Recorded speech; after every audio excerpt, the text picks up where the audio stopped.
Lekaio kulturetxeak argazki erakusketa interesgarria ireki du urrian zehar.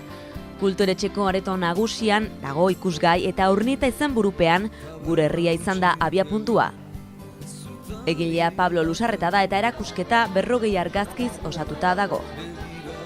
Egilearen esanetan, 3 dimentsioetako 3 argazki ikusteko aukera izango dute urnitarrek.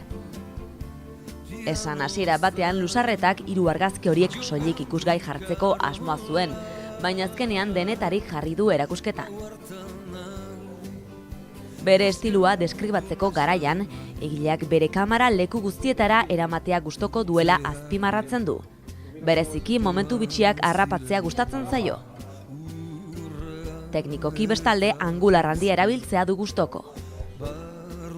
Hauxe ez da Pablo Lusarretaren lehenengo erakusketa, beti izan du kamera gertu eta orain teknologia berriekin guztia errazagoa da.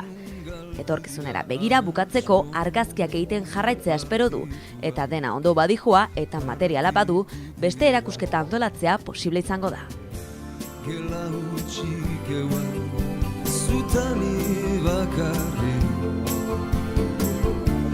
Zuak eta lotxak tekilaz jantzirik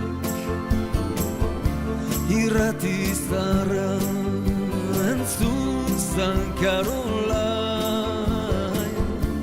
ez gandun bizi nahi gauaratan agurri